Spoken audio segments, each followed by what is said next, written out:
আচ্ছা, আমাদের চারপাশের এই যে জগৎ, যা কিছু আমরা দেখি বা অনুভব করি, এই সব কিছুকে আসলে চালাচ্ছেটা কে?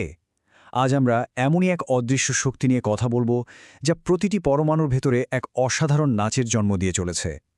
চলুন সেই রহস্যময় জগতে একবার ডুব দেওয়া যাক। দেখুন, ব্যাপারটা শুরু হয় খুব সহজ কিন্তু দারুণ শক্তিশালী একটা নিয়ম দিয়ে। উল্টো চার্জ মানে একটা পজিটিভ আর একটা নেগেটিভ, এরা সবসময় একে অপরকে কাছে টানে।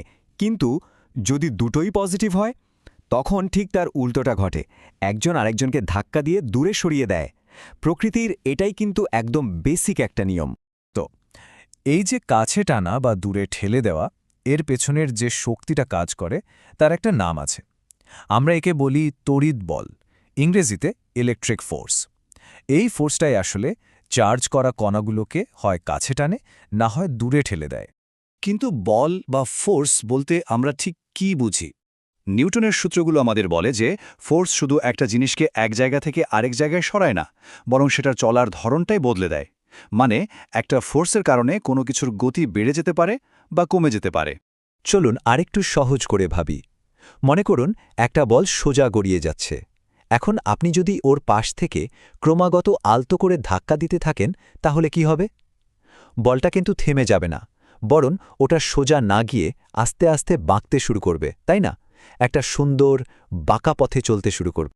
তো প্রকৃতির এই দারুণ নিয়মটা আমরা বাস্তবে কোথায় দেখতে পাই? এর সবচেয়ে অবাক করা উদাহরণটা কিন্তু আমাদের সবার ভেতরেই ঘটছে, প্রতি মুহূর্তে। চলুন আর দেরি না করে সোজা ঢুকে পড়া যাক একটা পরমাণুর ভেতরে। একটা পরমাণুর ঠিক মাঝখানে কি থাকে? থাকে পজিটিভ চার্জের নিউক্লিয়াস। বলা যেতে পারে সে হলো আমাদের এই গল্পের একদম সেন্ট্রাল ক্যারেক্টার, খুব স্থির আর শক্তিশালী। আর ওকে ঘিরে বনবন করে ঘুরছে কে? নেগেটিভ চার্জের ইলেকট্রন, আমাদের গল্পের আরেকটা চরিত্র, যে কিনা সবসময় ছুটে বেড়াচ্ছে। এখন দেখুন কি অসাধারণ একটা ঘটনা ঘটছে। ইলেকট্রন তো নিজের গতিতে সোজা বেরিয়ে যেতে চায়, কিন্তু কেন্দ্রে বসে থাকা পজিটিভ নিউক্লিয়াস ওকে ছাড়বে কেন? সে তো নেগেটিভ ইলেকট্রনকে সমানে নিজের দিকে টানছে। কোন শক্তি দিয়ে? ওই যে আমাদের তড়িৎ বল দিয়ে। আর এই একটানা টানের কারণেই ইলেকট্রনটা আর সোজা যেতে পারে না, ওর পথটা সব সময় বেঁকে যায়। আরও বাধ্য হয় নিউক্লিয়াসের চারপাশে একটা কক্ষপথে ঘুরতে। এই যে এত ছোট একটা জগতের ভেতরে একটা মহাজাগতিক নাচ চলছে, ব্যাপারটা কি খুব চেনা চেনা লাগছে? অবাক হওয়ারই কথা, কারণ এটার সাথে আমাদের সৌরজগতের অদ্ভুত একটা মিল আছে। দেখুন, পরমাণুর কেন্দ্রে আছে নিউক্লিয়াস, আর আমাদের সোলার সিস্টেমের কেন্দ্রে আছে সূর্য। নিউক্লিয়াসকে ঘিরে ঘুরছে ইলেকট্রন, আর সূর্যকে ঘিরে ঘুরছে পৃথিবীসহ বাকি গ্রহগুলো। পার্থক্যটা শুধু গভর্নিং ফোর্সের। পরমাণুর ভেতরে কাজ করছে তড়িৎ বল, আর সৌরজগতে কাজ করছে মহাকর্ষ বল বা গ্র্যাভিটি। তার মানে মূল আইডিয়াটা কিন্তু একই। একটা কেন্দ্রীয় শক্তি একটা গতিশীল জিনিসকে একটা নির্দিষ্ট কক্ষপথে ঘুরতে বাধ্য করছে। এই একই নিয়ম পরমাণুর মতো অতি ক্ষুদ্র জগতেও সত্যি, আবার আমাদের বিশাল সৌরজগতেও সত্যি। কি দারুণ ব্যাপার, তাই না? কিন্তু তাতে কি? কেন এটা জানাটা এত জরুরি?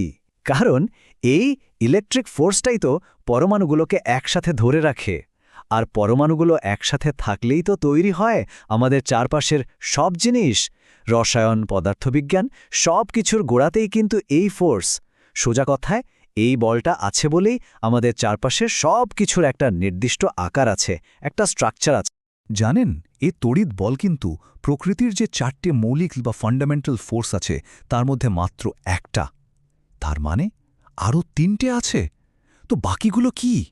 আর সেই অদৃশ্য শক্তিগুলোই বা আমাদের চারপাশে আর কি অদৃশ্য নাচ চালাচ্ছে, এটা নিয়ে ভাবলে কিন্তু বেশ অবাক হতে হয়, তাই